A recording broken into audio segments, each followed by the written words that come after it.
Revolution and Counter-Revolution, or Germany in 1848, by Karl Marx and Friedrich Engels. Chapter 14. The Restoration of Order. Diet and Chamber. April 24th, 1852. The first months of the year 1849 were employed by the Austrian and Prussian governments in following up the advantages obtained in October and November 1848.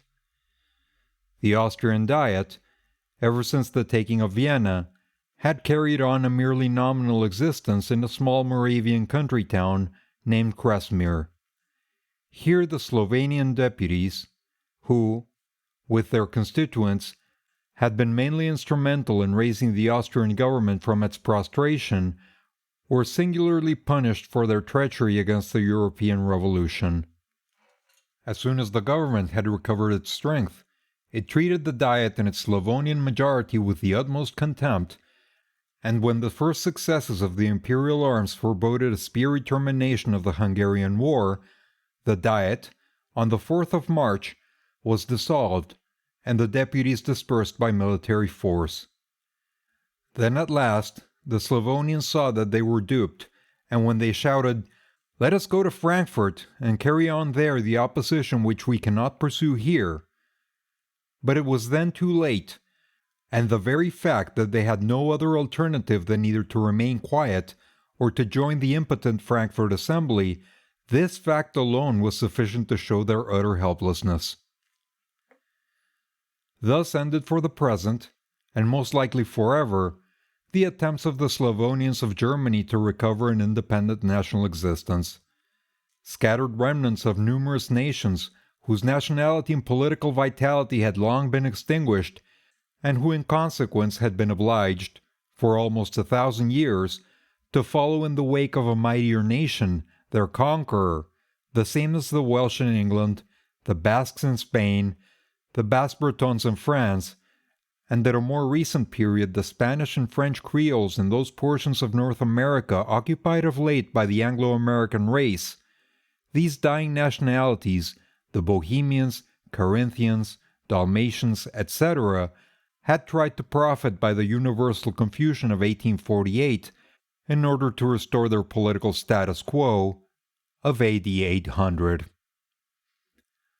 The history of 1,000 years ought to have shown them that such a retrogression was impossible, that if all the territory east of the Elbe and Saal had at one time been occupied by kindred Slavonians, this fact merely proved the historical tendency and at the same time physical and intellectual power of the German nation to subdue, absorb, and assimilate its ancient eastern neighbors, that this tendency of absorption on the part of the Germans had always been, and still was, one of the mightiest means by which the civilization of Western Europe had been spread in the east of that continent.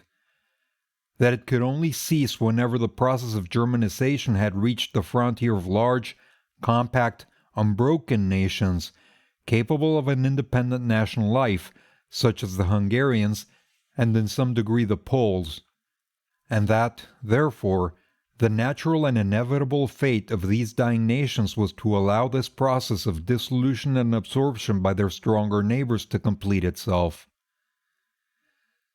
Certainly this is no very flattering prospect for the national ambition of the Pan-Slavic dreamers who succeeded in agitating a portion of the Bohemian and South Slavonian people.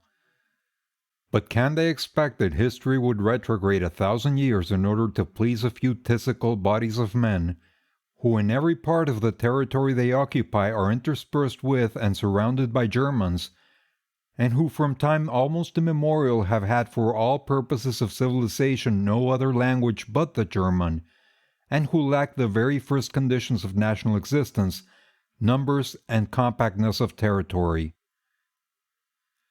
Thus, the Pan-Slavistic rising, which everywhere in the German and Hungarian Slavonic territories was the cloak for the restoration to independence of all those numberless petty nations, everywhere clashed with the European revolutionary movements, and the Slavonians, although pretending to fight for liberty, were invariably, the democratic portion of the Poles excepted, found on the side of despotism and reaction.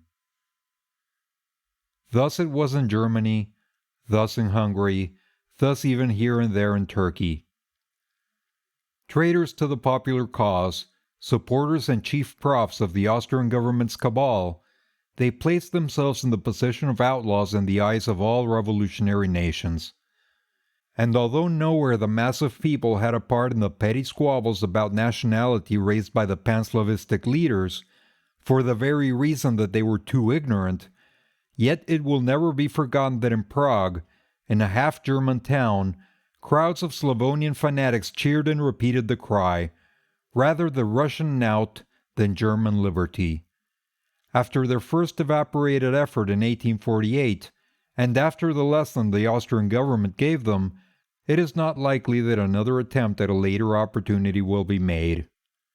But if they should try again under similar pretexts to ally themselves to the counter-revolutionary force, the duty of Germany is clear.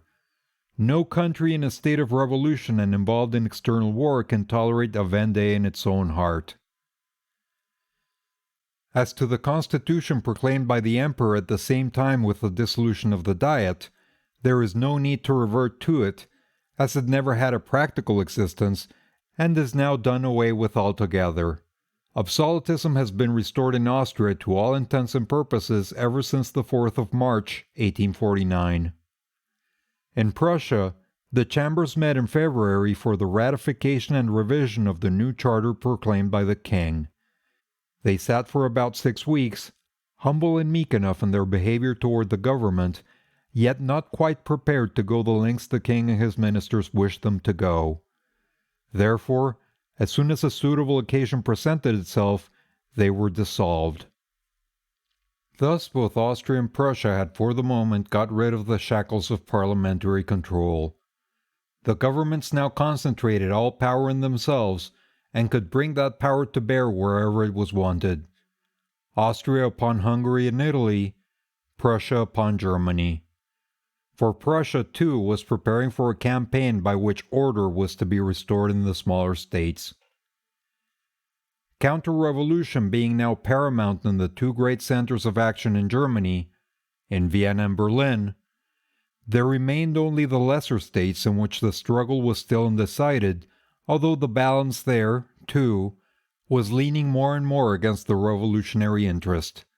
These smaller states, we have said, found a common center in the National Assembly at Frankfurt. Now, this so-called National Assembly, although its reactionist spirit had long been evident, so much that the very people of Frankfurt had risen in arms against it, yet its origin was of more or less revolutionary nature. It occupied an abnormal, revolutionary position in January, its competence had never been defined, and it had at last come to the decision, which, however, was never recognized by the largest states, that its resolutions had the force of law. Under these circumstances, and when the constitutionalist monarchical party saw their positions turned by the recovering absolutists, it is not to be wondered that the liberal, monarchical bourgeoisie of almost the whole of Germany should place their last hopes upon the majority of this assembly, just as the petty shopkeepers and the rest, the nucleus of the Democratic Party, gathered in their growing distress around the minority of that same body, which indeed formed the last compact parliamentary phalanx of democracy. On the other hand, the larger governments, and particularly the Prussian ministry, saw more and more the incompatibility of such an irregular elective body with the restored monarchical system of Germany, and if they did not at once force its dissolution, it was only because the time had not yet come, and because Prussia hoped first to use it for the furthering of its own ambitious purposes. In the meantime, that poor assembly itself fell into greater and greater confusion. Its deputation and commissaries had been treated with the utmost contempt, both in Vienna and Berlin. One of its members, in spite of his parliamentary inviolability, had been executed in Vienna as a common rebel. Its decrees were nowhere heeded. If they were noticed at all by the larger powers, it was merely by protesting notes which disputed the authority of the Assembly to pass laws and resolutions binding upon their governments. The representative of the Assembly, the central executive power, was involved in diplomatic squabbles which almost all of the cabinets of Germany, in spite of all their efforts, neither Assembly nor central government could bring Austria and Prussia to state their ultimate views, plans, and demands. The Assembly at last commenced to see clearly, at least so far, that it had allowed all power to slip out of its hands, that it was at the mercy of Austria and Prussia, and that if it intended making a federal constitution for Germany at all, it must set about the thing at once and in good earnest. And many of the vacillating members also saw clearly that they had been egregiously duped by the government. But what were they, in their impotent position, able to do now? The only thing that could have saved them would have been promptly and decidedly to pass over into the popular camp. But the success, even of that step, was more than doubtful, and then, where in this helpless crowd of undecided, short-sighted, self-conceited beings, who, when the eternal noise of contradictory rumors and diplomatic notes completely stunned them, sought their only consolation and support in the everlasting repeated assurance that they were the best, the greatest, the wisest men of the country, and that they alone could save Germany, where, we say, among these poor creatures, whom a single year of parliamentary life had turned into complete idiots, where were the men for a prompt and decisive resolution, much less for energetic and consistent action?